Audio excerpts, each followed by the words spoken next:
7 children in my family. And my mother could tell the most wonderful Bible stories. And I just wish that I could tell stories like she does. But anyway, these are the stories that I grew up on. And today's story is going to be about a town called Capernaum. Have you all heard of Capernaum? No. Okay, Capernaum is in the Bible, and it's on the Sea of Galilee.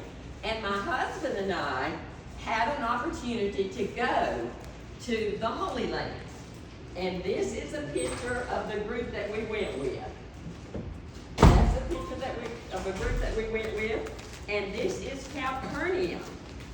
This is my husband and my 2 daughters. So we went to the city of Capernaum. And this was in 2020. This was about 4 years ago.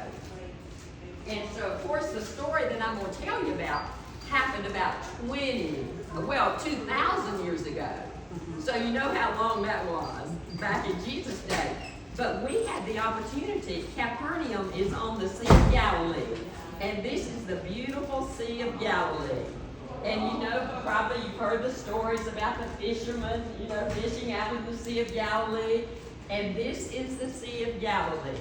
And so we had the opportunity to ride the boats, the beautiful boats, kind of like this one, on the Sea of Galilee. So we'll pass this around. Okay, pass this around for you to see. And this is the whole group that we went with. And my daughters, first of all, my husband was going to do the tour. It was just going to be me and him. But my daughters thought we were a little too old to go off by ourselves to a foreign place. I know. So anyway, they decided they wanted to go with us.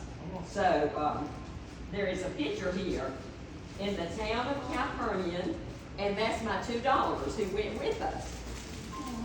So their names are Sabrina and Kimberly, and they went with us to the city of Capernaum. Okay? So,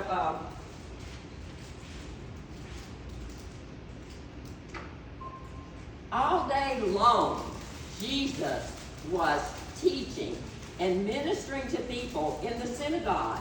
How many of you ever heard of a synagogue? Okay. Well, my husband and I, in the college days, years ago, probably 1963, one of the assignments in one of his classes was to attend a different church. And we, being Southern Baptists, we chose a synagogue, which is a Jewish church.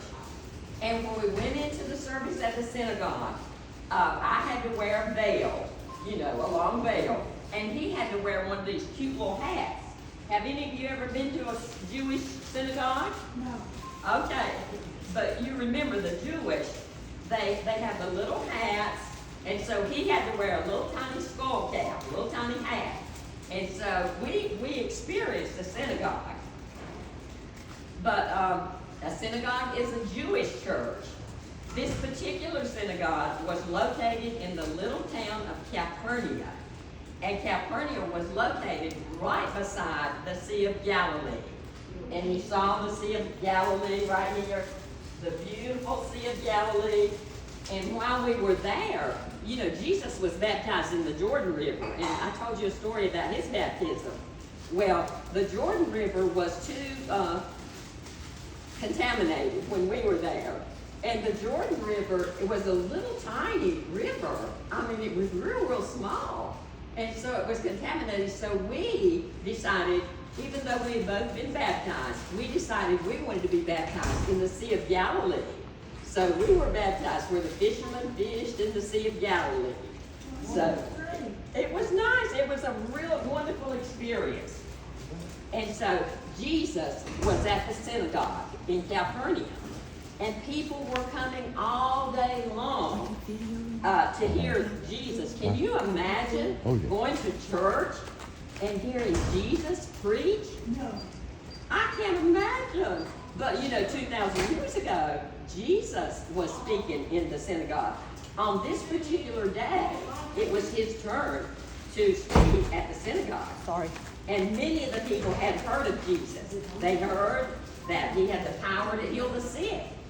They heard that he had the power to raise the dead. And he had the power to cast out demons.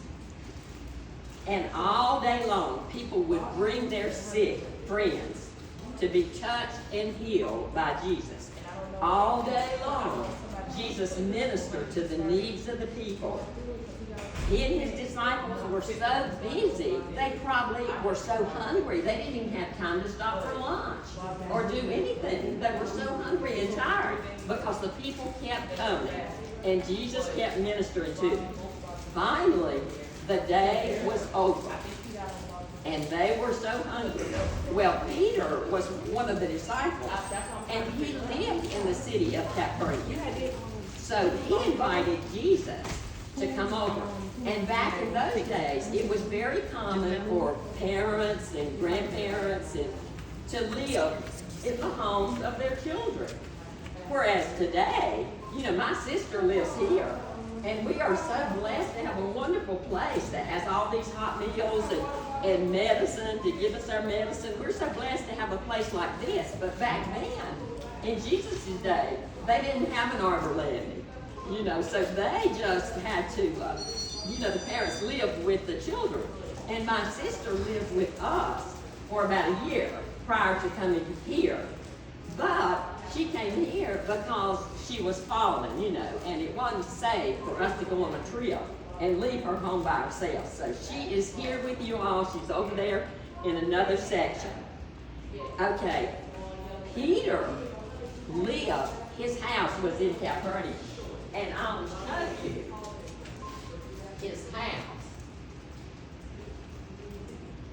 Now, this is a picture of the synagogue. Now, remember, this was 2,000 years ago, but we saw the very synagogue that Jesus was preaching in. But it was ruined, it was dilapidated. 2,000 years, things fall apart, But we were able to see where Jesus was preaching. So,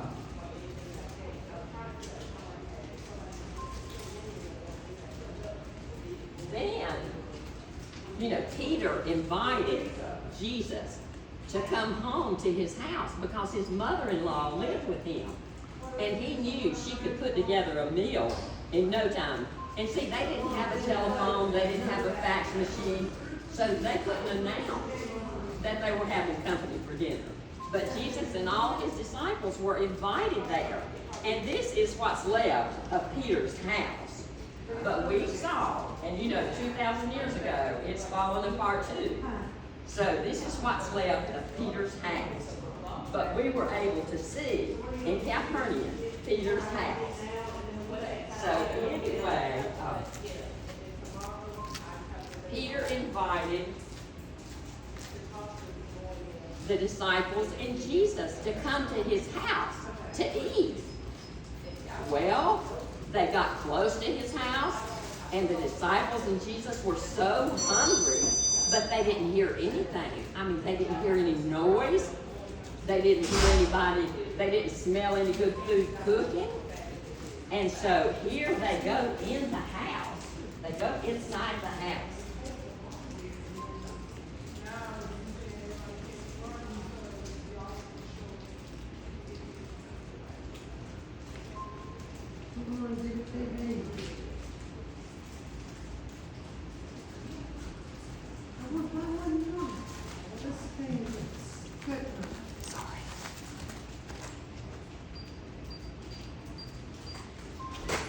And guess what? Peter's mother, who was always so busy in the kitchen, cleaning and cooking and all these things, look, she's lying in bed. And when they went in, Jesus saw they didn't smell any food cooking, and they looked, and there she was in bed with a very high fever. And so Jesus went over to her. And you know what? Jesus had compassion, because as the song said earlier, he's the great physician. So he went over to where the lady, the mother-in-law, Peter's mother-in-law, was lying in bed. and he touched her. And so she got up. So we're gonna put this right here. We're gonna take the band off.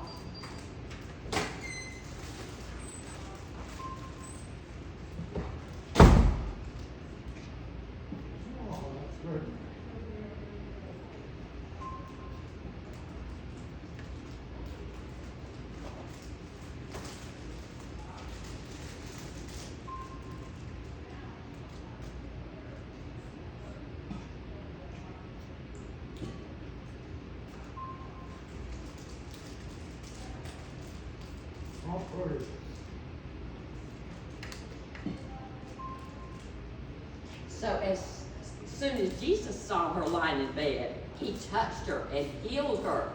And she stood up, and the fever was gone, and she felt great again. So anyway, she was busy. She went about fixing the meal. And I don't know of anybody else that could fix a meal except my mother like this. I mean, modern day women cannot, even though I'm old, I'm 80 years old, modern day women cannot put together a meal like that unless they go to the grocery store and pick out things and plan a menu. But this lady was kind of like my mother. She could have a meal prepared in no time at all. And so there she got busy and prepared a meal for Jesus and his friends.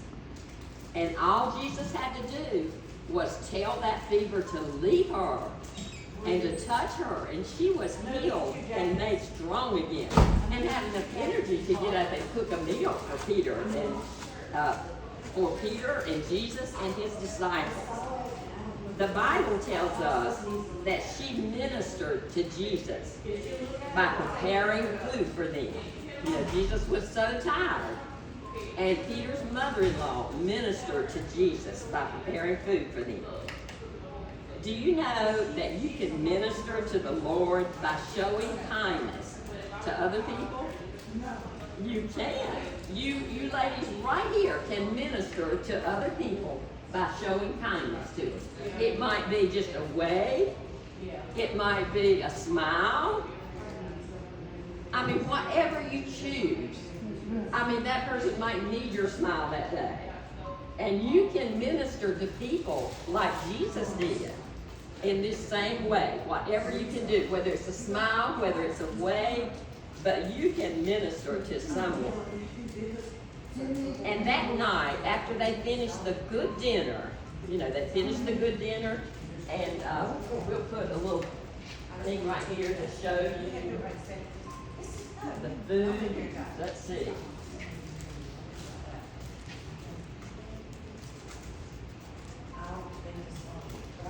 Oh my goodness, I would have to go to the grocery store and plan a big meal like that to feed that many people, but she did. She had drinks for everybody. Oh, nice. Yeah, whoops.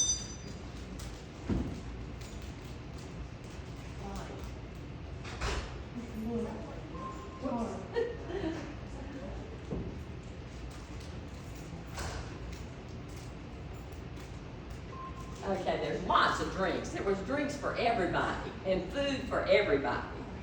So that night, after they finished the good meal that Peter's mother-in-law had prepared, people began to gather. They heard that Jesus was there at Peter's house.